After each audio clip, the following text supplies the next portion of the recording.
Hello, everyone, and welcome to another episode of the Unplugged Woodworkings podcast. So, what have I been up to? Not a great deal. I haven't really been posting a great deal, and I haven't done a lot woodworking wise. Although today I did just start making a cupboard door, a kitchen cupboard door, which it's not going to take us very long to make that. So that's kind of the first thing I've done for a little while now. I've been busy with work and other things, so I do kind of hope that 2020 I'm going to be doing a lot more. Obviously, keeping up with the podcast, excuse me, because I haven't really been keeping up with the podcast. But hopefully, I should be keeping up with things and videos as well. I want to do some more videos and whatever else. So, what impressed me just today, unfortunately, I thought I'd saved this little video or this little reel on Instagram, and I didn't. But in case you come across it, I'm gonna explain it, because it did actually really impress us, and it's a joint I've never seen before. So this, it kind of come across Japanese to us. I could be mistaken, but this was kind of a cross lap joint, but it also had a section of sliding dovetail. So in the two pieces, obviously that it was a lap joint, but in the two pieces it had a section of sliding dovetails, which I thought was really, really cool. I don't know who posted the video. I've literally just spent the last 45 minutes on Instagram trying to find it, looking at hashtags. Honestly, 45 minutes, I found lots of beautiful dovetailed pictures and videos and whatever else, but not the one I was looking for. So if anyone comes across it, you'll bound to, it should stand out like a sore thumb, for a lack of better words. But it's really, really cool, and I think it was two different species of wood. There was a blonde wood and there was a dark wood. I think the dark wood was walnut. I'm guessing the blonde wood was probably ash, something like that, or maybe maple, possibly.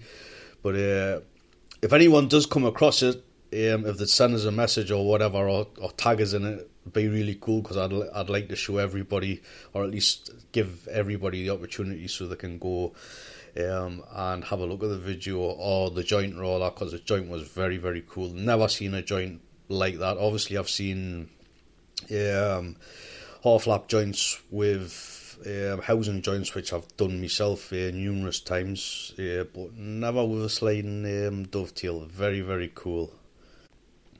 So today I thought I would talk about different species of wood. So before I go on, this isn't the be all end all, as I always imply. These are my own experiences again, which I always imply. It's kind of what's happened to me in my woodworking. So what I say, just take it with a pinch of salt. So I was making, or rather I am making, the cabinet doors, or rather a door, not a cabinet door, a kitchen cupboard door. So I was going to use oak. I haven't got enough oak to do the doors. The rest of the doors that are on actually or rather present in the kitchen, they were all done with oak. But I have got some redwood. So plus these are actually getting sprayed like a really dark blue colour. So I didn't really stress too much about keeping the same wood species. So I'm babbling a bit.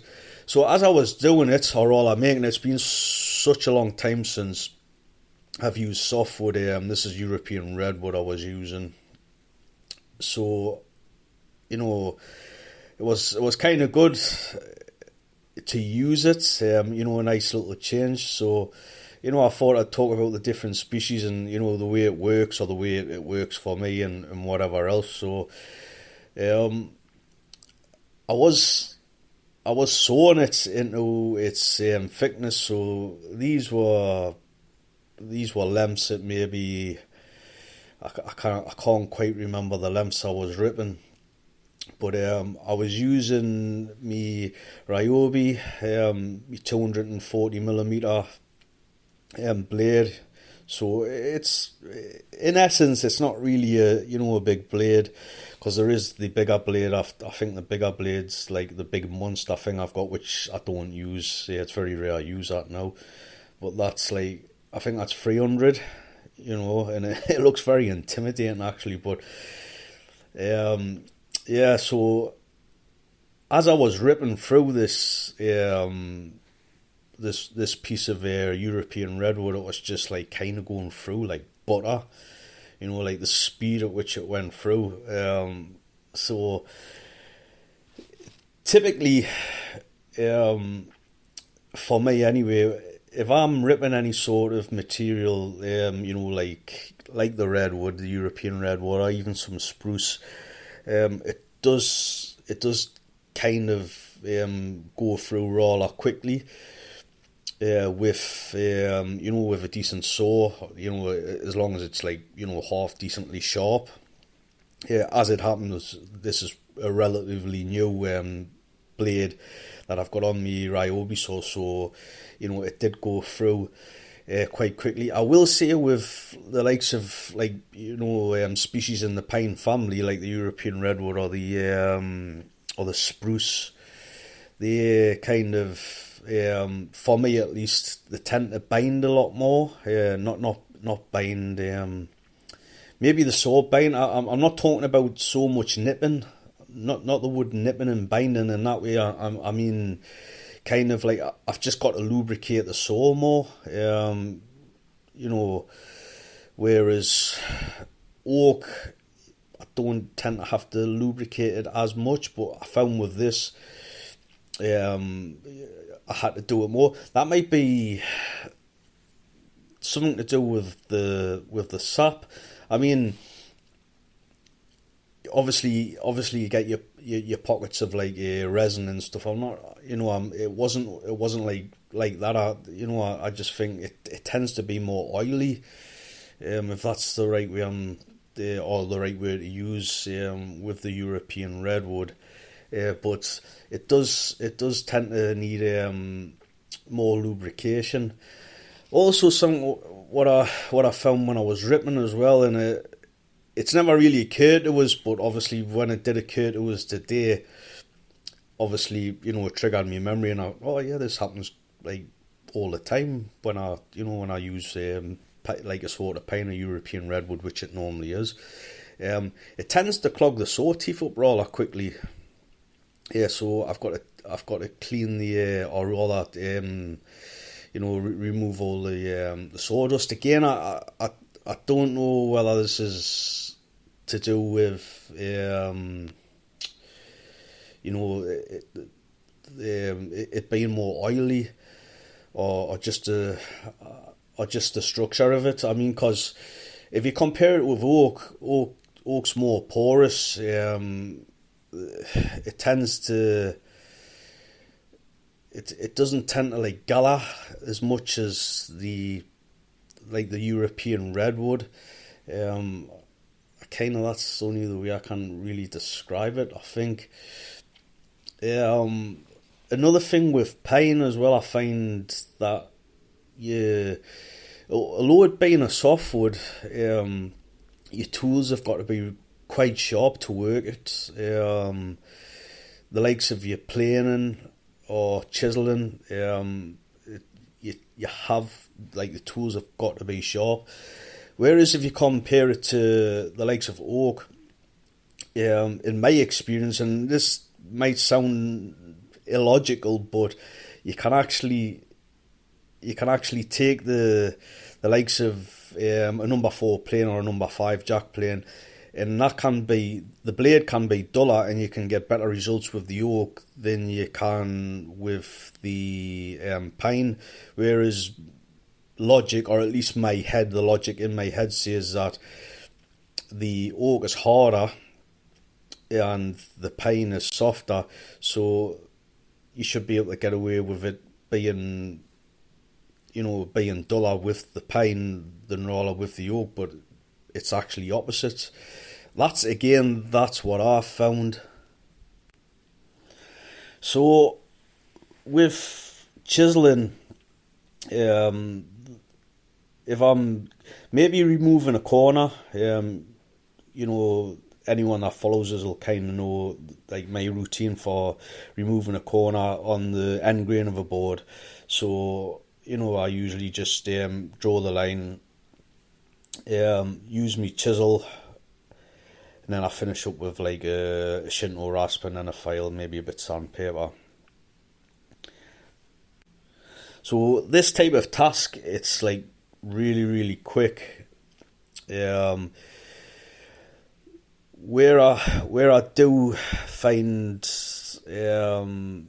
not trouble, but you have got to pay a little bit caution to it, is when you're using a chisel to maybe cut some dovetails. If you neatening up the shoulders, let's just say you've used the coping saw and now you're going to clean up the shoulders with the chisel, so you've got to be careful, and again it's got to be sharp. I found that if the chisel's not sharp, it will still go through it quite easy, but is what it'll tend to do, it'll tend to push the chisel past the shoulder line that you've made, so it'll actually compress the end grain, obviously because it is a soft wood.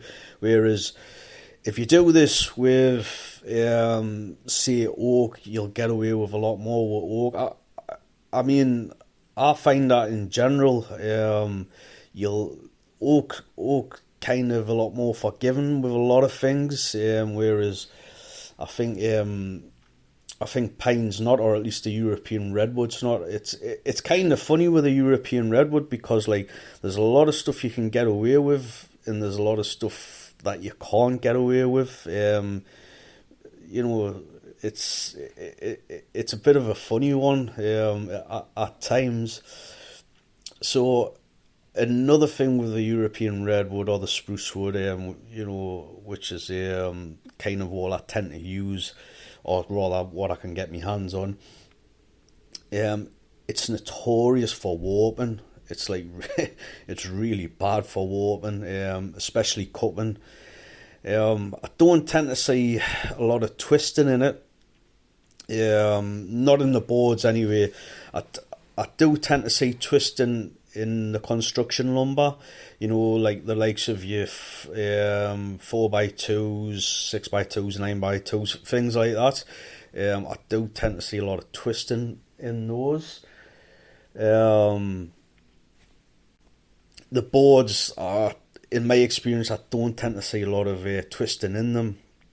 It always just tends to be cupping, but like the cupping tends to be really, really bad. So when I buy them, obviously I check them and I get the best boards, and is what I try to do, which I kind of do all of the time, but where possible, when I get the boards, I try to get any sort of glue ups done, and you kind of get as much done as possible, so it kind of doesn't, I don't give it time to cup, if you will, which, in reality it doesn't always happen. I mean, if you're going to make a blanket chest, say a dovetail blanket chest out of multiple boards glued up, let's just say we had 3 boards glued up, you could get the boards glued up, depending on the weather, depending on where you are in the world, but you're going to have to give them boards, I would say at least 2 hours. I know it says like an hour. You're kind of pushing your luck like a little bit. I think you're on anyway. 2 hours, but in reality, you should be leaving it a good I don't know, maybe I've done it in 8 hours in the summertime. It's like kind of do it first thing in the morning. Leave the glue to dry. It gets a good hold, and then you can start, clean the board up and start, say, cutting out your dovetails. But I mean, even then, as the days progress, you will get, you will start to get some cuppage, if that's even a word, cuppage. But if you've got like 4 of them to cut, you've got multiple dovetails to cut, and you're doing it by hand. You're not guaranteed to get all of them done in one day, so that can be problematic with it. It's a shame sometimes because like I've seen some beautiful, grain and some really nice colour in the European redwood. I think the European redwood's definitely better than the spruce. Obviously, a lot of the spruce has grown really quickly, so it's not really, it's not really furniture grade. I mean, I think a lot of the redwood is as well, but occasionally you can find some decent redwood, which I have done, and it's had some beautiful grain in it. It's got some really nice colour in it too. It's been like a lovely, like kind of a reddy browny colour, with different tints in it, as it going in and out of the grain as it flows. It's got some lovely colour to it. I also like the smell of it. I don't know if it's just me. It can't just be me. Other people must notice it, but obviously from like species to species, it all smells different. I mean, it's a really pleasant smell. It's probably my favourite. The European redwood. It's just such a nice smell. Whereas walnut, I don't know why, but walnut always reminds me of chocolate. It just when I'm playing walnut, it just, I don't know, it just smells like chocolate to me. I don't know, am I the only one? Okay, so I'm going to quickly go over oak. Oak's usually my preferred wood. I get oak a lot. I've used it a lot. I've used it extensively. I cannot say exclusively, although I think maybe about 95% of the work I do is with oak. I absolutely love the grain on oak. It's very beautiful. It does work obviously a lot different compared to other woods, and obviously to pine. As I was saying before, it does tend to be more forgiving when your tools are a little bit blunt. Not blunt, but they're not overly sharp, shall we say. Soaring, hitty missy with a soaring. It's definitely going to leave you out of breath. Obviously, the thicker it is, the more it's going to pagger you, basically. If it's just a board, somewhere in the region of 21mm in thickness, it's not a great deal. You'll get through it pretty quickly, nowhere near as quick as what you would do with pine. But that's not much of an issue.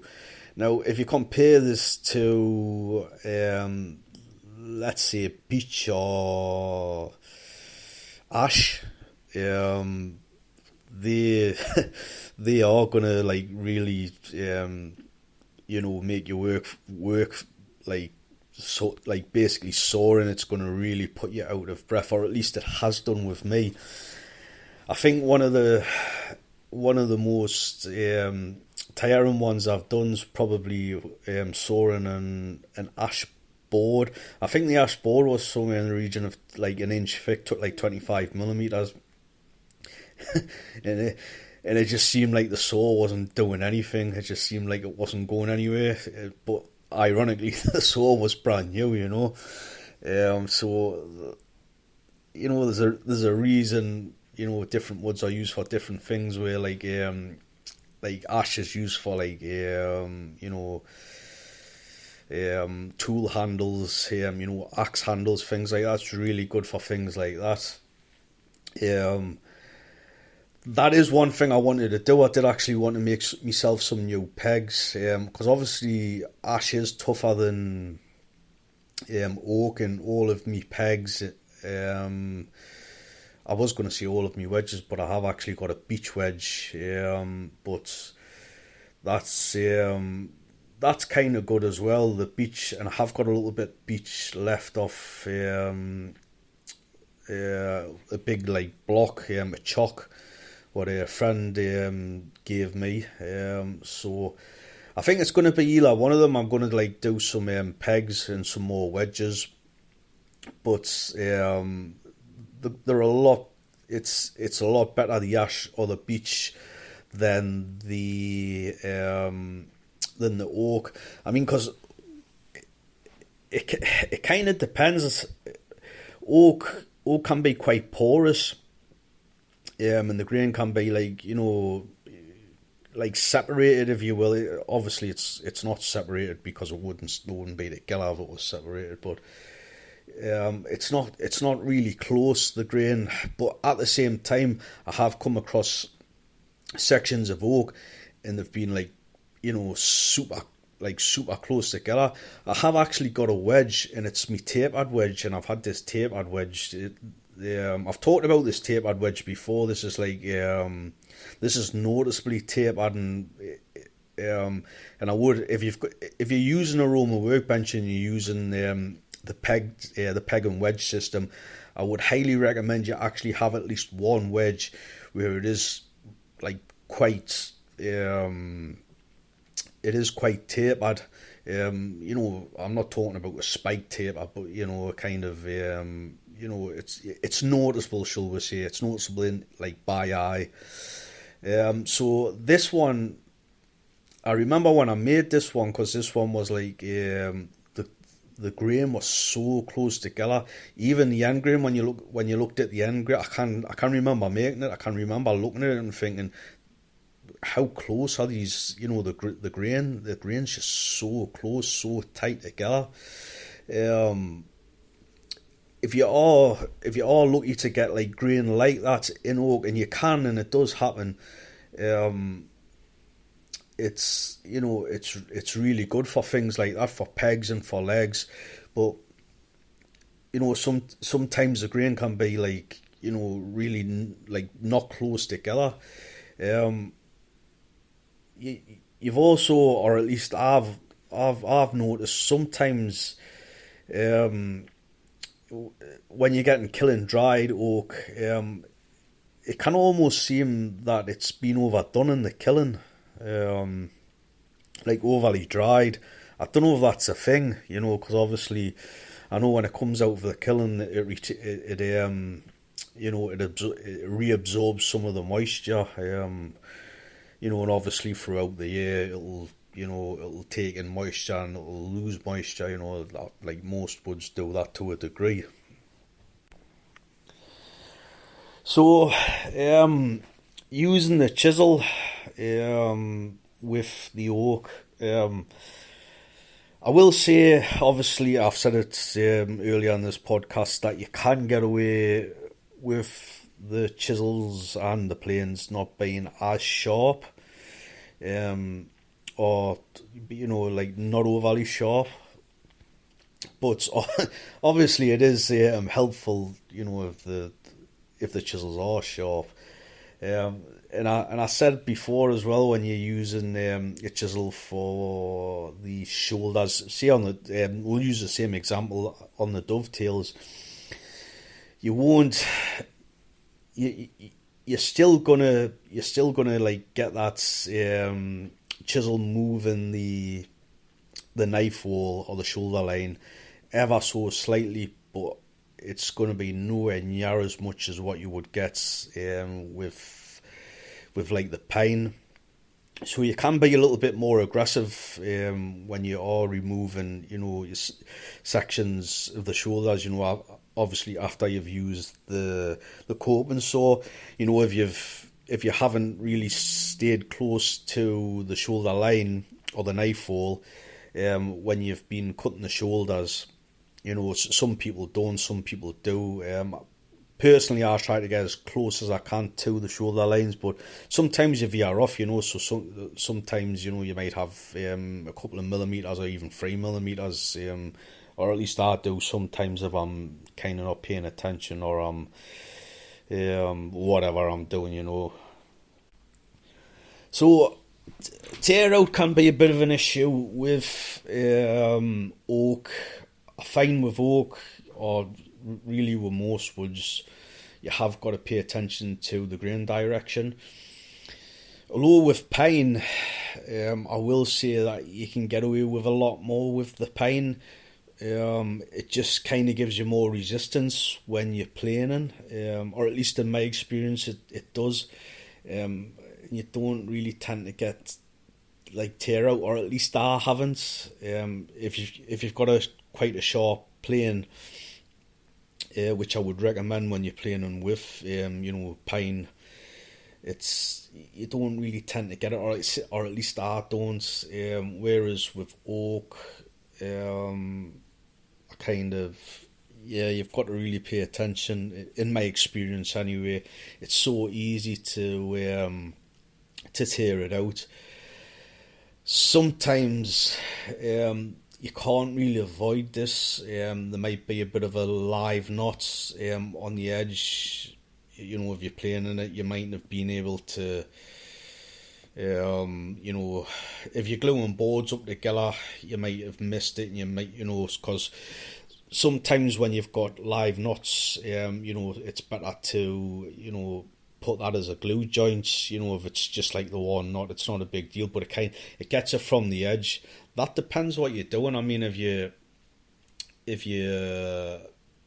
going around the edge over, it mightn't be too much of an issue, or it might be an issue. So at least that's what I do. Any sort of like things like that, I'll try to get them, maybe in the centre of the glue up, or I'll kind of, if I need to remove a little bit of material, maybe if I need to rip down, I'll kind of like try to get everything, where I can like rip that knot off. But again, it doesn't always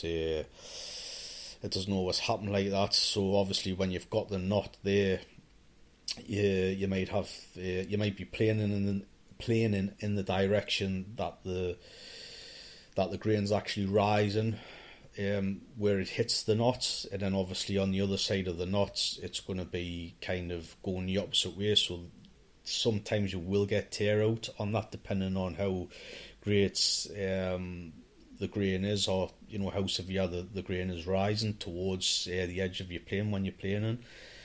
So sometimes with this, you can get away with basically, giving it a plane, getting to where you need to be, or close to where you need to be, and just retract the blade, so you're taking a very, very smooth shaving. And sometimes this can help, although it doesn't happen all the time. So yeah, I think that can be one of the big issues with it, which you don't tend to get with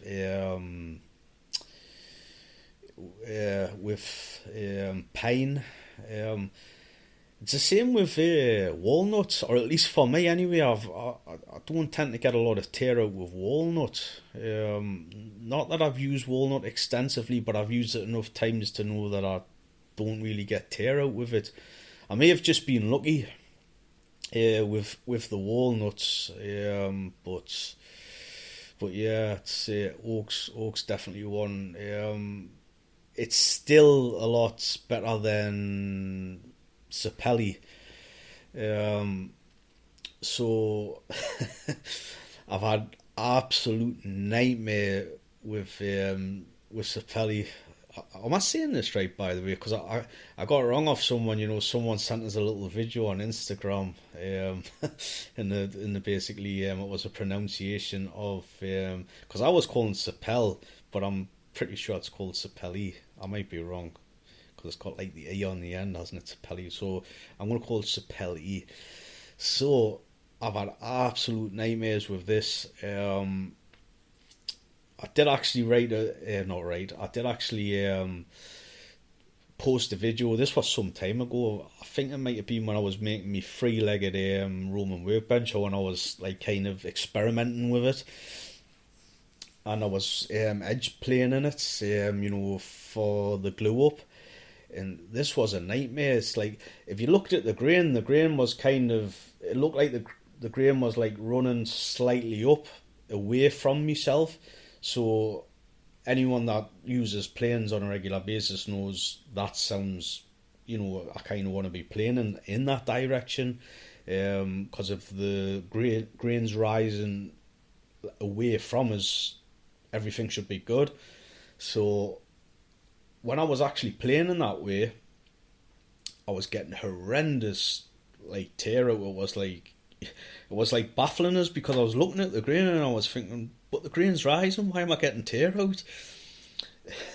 So I done the illogical thing would be to turn the board around and plane in the opposite direction, and I was still getting tear out, but I wasn't getting as much tear out, so it was a lesser of two evils.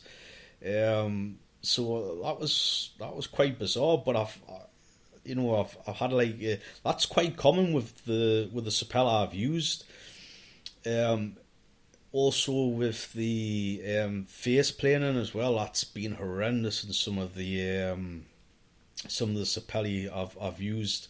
I mean, to the point where I've literally just had to put a really coarse setting on me cabinet scraper and just use me cabinet scraper. It's obviously took us a while to get it down. To remove some of the tear out. But basically, when I've been flattening something, I've obviously had to go across the grain, then with the grain, or diagonally with the grain, which ironically I've kind of stopped doing as much now. Regardless of that, so when I go with the grain, obviously you start getting tear outs. So I clean it up as best as I can, and then I've just basically went straight to the cabinet scrape. I've literally had to do that. That's the only way I've been able to get the top basically smooth without getting like a lot of tear outs. So I think, like, in my experience, the Sapele's been like one of the worst I've had. That's like Sapele. It can actually be a bit of a tough wood as well, but it can be kind of porous. The kind of, when if you split the wood, it resembles, or at least to me it does. It resembles oak, the same way as you split oak.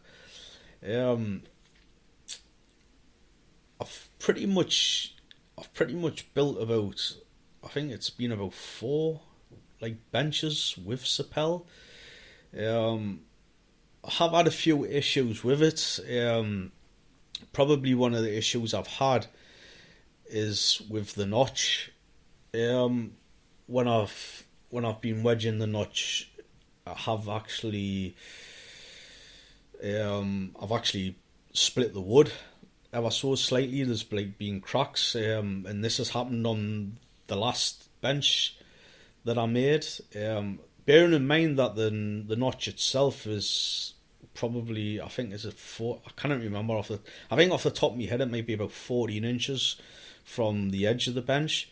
So it really shouldn't be, well, in my eyes, it really shouldn't be doing that. Ironically, the Roman workbench I made with the oak, I think that may be the same. And that's took some abuse, but there's no sign of any damage or cracking in that. But obviously, this has happened a couple of times with the Sapele, so I'm inclined to think that the oak is actually tougher than the Sapele. But you know, you kind of use what you've got to hand. But it is still a good wood. Yeah, it's hard enough for something like that. I mean, me personally, I don't think I would make any furniture with it. It's kind of I'm not keen on the colour, shall we say. But that's just me. Um, so a little bit about beech. Beech. I haven't really done a great deal with beech. I have kind of um, I done a table with beech. Oh, when was it? Quite quite a lot of years ago now. This was like a little coffee table I'd done. Um, I sold it. It was like literally a one off. What I'll say about beech is quite strong. It's quite it's quite close grained. It's pretty tough. I would have no issue, and I probably would, and I probably will get some more wedges made from that because it can take quite a lot of abuse, and pegs as well. Uh, Although I have got some ash there, I may use the ash, but I think beech. That's going to be a good choice for things like that. I will say it can be quite hard on the tool edges. You know, the things like a plain blade and the chisel blade, obviously. I found there was a lot of resistance when I was playing in the beech. Obviously, that's with a sharp plain blade as well. I would say 110%. You've got to have a really sharp edge to work beech. I've never actually tried to use the um, like I've never like tried to work it with like dull edges because obviously I know how hard it can be with just like sharpened edges. So as I said, there seems to be a lot of resistance with that. It's very close grained. I probably should experiment a bit more with it because it has got some really nice grain, or at least I've seen some really nice grain in beech. Soaring, that can be pretty tough. I, f- I think I don't know what it is with the beech, but it's quite easy for me to go off square with beech. Especially when I'm ripping. I've done it quite a few times with the beech. I've been ripping the beech, and it's these tend to be smaller pieces because I have like had quite a lot of smaller pieces of beech, and I've done little bits and bobs with them where I haven't made a lot of furniture with the beech. But it is really easy for me to go out of square with me saw. So I don't know if that's something to do with the grain or I've just been unfortunate the times I've been ripping it.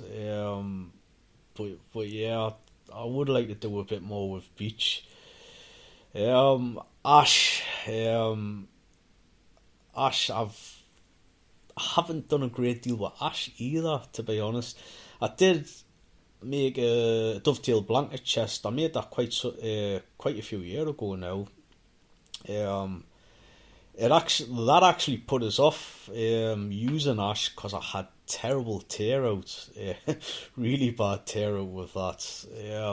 And it's the same again with the um, with planing it. It's really tough to plane, and this is with like a sharp edge as well. I think the beach is probably a little worse to plane. That's probably the wrong word to use, worse. Um, it just requires a bit more muscle, shall we say. I do actually like the grain pattern in ash. It's probably one of my favourite grain patterns out of all the woods, but I don't like the colour of it. Its natural colour. It's too blonde for me. Um, if you could get more of a golden colour like like oak, then yeah. I mean, people would argue and say, oak and ash, the grain pattern is quite similar, but I don't think so. I think ash, or at least the ash I've had, um, is a lot different compared to oak. But it's one of them. It's always been a bit of a love hate relationship with the ash. I mean, if I could get that sort of colour and it didn't look synthetic, um, I think I would be. I think I would probably use it a bit more. I would persevere with it. Because I think that's what kind of it kind of puts us off it a little bit. With it being you've got to use a lot more muscle with the ash. So soaring as well. That can be pretty tough work. Same again with a nice sharp Ryoba saw. Ryobi saw can it can still take quite a lot of time. But it is what it is. It is actually a really tough wood. So it's one of them. Or you, depending on what you're going to do with the wood, it's like this with all the woods. There's reasons to use all the different types of species of wood. It's not just looks and the colour of it. There is like practical applications to it. I mean, going back to the pine, one of the things I used the pine for was when I had my van, and I made the cupboards in the van. I made the bed, the pull-out bed, the cupboard doors. And the reason I used pine, or it was European redwood, was because it's light. It's so light, and obviously, when you're doing anything like that, you want it to be as light as possible, because the heavier the van is, the more fuel it's going to consume. So, if I had to use ply is heavier. You can actually get lightweight ply, but I do believe that the pine is actually lighter than the lightweight ply. I know a lot of people use MDF as well, but MDF is heavy. Probably I'm a little bit biased as well, because I don't like MDF. I try not to use it. Ply is not too bad, although same again, I would be preferring to use solid material. But as I said, that's the practical application for it and what I used it for. It's the same as ash as well. I've got two axe heads, or two axes rather, and I want to replace the handles. So I've got some ash there, and it's going to be for ash. It's close grained, and I know it's going to last a really long time. It's going to stand up to a lot of abuse. And it's the same with the beech as well. I do intend on, using beech for some more wedges. And again, the practical application is because I can hit the holy hell out of it with a hammer or a mallet roller, and it's going to be okay. It's not going to split or crack. Whereas that can happen with oak, and I've done it with oak before. So as I said, they've all got uses and applications and whatever else. So I've kind of rambled on a bit here. I've kind of been crossing over. I haven't really. I did try to start off and going through all the separate ones, but I've kind of crossed over. And as I said, these are just my experiences, and I thought I'd share them with you all. So as always, thank you very much for listening, and until the next time, I shall speak to you guys later.